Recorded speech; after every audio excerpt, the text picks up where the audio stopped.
आइए दोस्तों, क्रमिक बट्टा का एक प्रश्न देखते हैं। आप एक दुकान पर गए और वहां किसी वस्तु पर आपको 30% की एक छूट मिल रही है।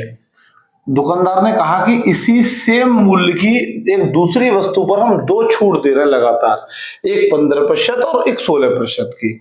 तो आप इसमें से ये क्रमिक छूट है, तो आप बताइए ग्राहक को किस वस्तु को लेने में फायदा होगा। अब इसमें प्रश्न दो तरह से पूछता है, मालिक को किस वस्तु को बेचने में फायदा होगा और ग्राहक को किस वस्तु को लेने में फायदा होगा। तो दोस्तों आपने देखा कि इस पर 30% की छूट है और इस पर 15 और 16 की दो छूटें हैं। तो आप फटाफट हिसाब लगाएंगे, 15, 16, 31% की छूट मिल रही है तो इस पे ज्यादा फायदा होगा। ऐसा नहीं है, पहले देख लेते हैं कि किस पर ज्यादा फायदा होगा। अब एकल वस्तु है कोई, तो उस पर 30% की खड़ी छूट मिल गई, यानी 100 की वस्तु आपको 30% छूट हो गई, 70 रुपए की आपको मिली। वहीं ये देखते हैं कि 100 रुपए की वस्तु इतनी छूट पर कितने की मिलती, तो 15% और 16% की क्रमिक छूट है, इसका समतुल्य छूट कितनी होगी। तो सूत्र है x plus y minus x y upon 100।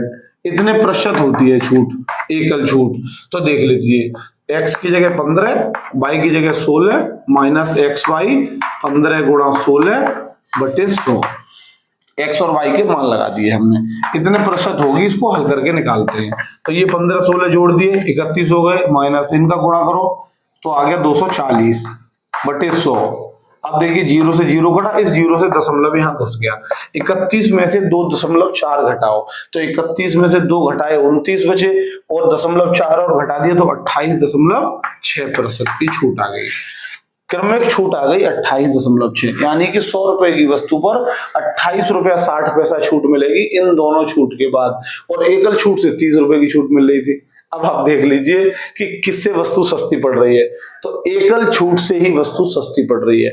ग्राहक को फायदा होगा पहली वस्तु लेने से, ये वाली वस्तु लेने से जिस पर 30% की छूट मिल रही थी, उसको लेने से ग्राहक को फायदा होगा।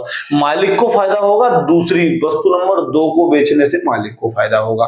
तो प्रश्न पढ़ लीजिए, किस तरह प्रश्न आया उसका आंसर उसी तरह लगाइए। मिलेगा अगली वीडियो में। जय हिंद।